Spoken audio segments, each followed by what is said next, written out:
Doctor Shrikant Shinde आपल्यासोबत आहेत आणि ज्या ठिकाणी ब्लास्ट झाला त्या ठिकाणी पाहणी करायला आलेले आहेत। सर काय सांगाल, या ठिकाणी पाहणी करायला आलेले आपण विचारपूस केलेत, नेमकं किती जण या ठिकाणी जखमी आणि ही आग कशी लागली काय सांगितलं?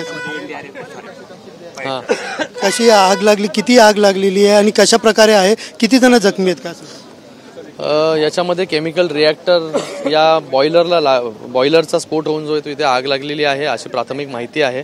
आणि आजूबाजूच्या पण कंपनीचं नुकसान झालेलं आहे। इथे आग आटोक्यात आणण्यासाठी अग्निशमन केंद्र जे आहे, अग्निशमन दल जे आहे ते इथे पोहोचलेले आहेत। ॲम्ब्युलन्सच्या माध्यमाने जे जखमी आहेत त्यांना आजूबाजूच्या हॉस्पिटल्समध्ये जे आहे ते ॲडमिट करण्यात आले, त्यांची ट्रीटमेंट सुरू झालेली आहे। एकंदरीत अशा प्रकारचं पहिलेही काही असे प्रकार घडलेले, मात्र यावेळेस पण मुख्यमंत्र्यांशी पण आपण चर्चा केलेली आहे। याच्यामध्ये जे नुकसान झालेलं त्यांना कशा प्रकारचं आपण आदेश दिला जो आहे तो एका आठवड्यात कसा पूर्ण होईल त्याच्यासाठी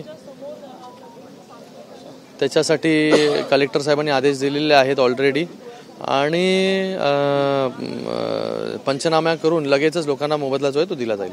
मुख्यमंत्र्यांनी पण सांगितलेलं आहे की या ठिकाणी आता जे गेल्या वेळेस पण काही असे पंचनामे झालेले त्यांना मिळाले नाही, पण यावेळेस आपण त्वरित रिपोर्ट पूर्णपणे जो आहे तो हा रिपोर्ट देऊन जो आहे तो पंचनामे जे आहे करून लोकांना मोबदला जो आहे तो दिला जाईल। आणि या सगळ्या फॅक्टरीजमध्ये जे आहे ते कॅटेगरायझेशन केलं जाईल। हायली हॅझार्डस केमिकल जे बनवतात, जे हायली हॅझार्डस केमिकल बनवतात, सॉल्व्हेंट बनवतात, त्यांना जे आहे हे शहराच्या बाहेर कसं शिफ्ट करता येईल त्याच्यावरती सरकार जे आहे ते गंभीरतेने आणि पूर्णपणे निर्णय जो आहे तो घेईल। बेरोजगार होऊ नये या इकडच्या जे कामगार युनिट जे आहे केमिकल झोन चेंज करून जे आहे ते इंजिनिअरिंग झोन इथे कसं करता येईल त्याच्यासाठी आम्ही पाठपुरावा करू आणि 100% आपलं सरकार ते काम करेल। इथे इंजिनिअरिंग युनिट्स आणून केमिकल झोन बाहेर काढून लोकांना एम्प्लॉयमेंट जो जाणार आहे इथे हे फॅक्टरीज जे ते बाहेर गेल्यामुळे त्याचा ऑल्टरनेटिव्ह जे आहे ते इंजिनिअरिंग झोन भरून काढेल।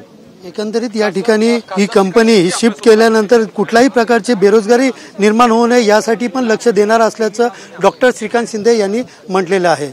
कॅमेरा पर्सन योगेश सह सुनील जाधव, TV9 मराठी, डोंबिवली।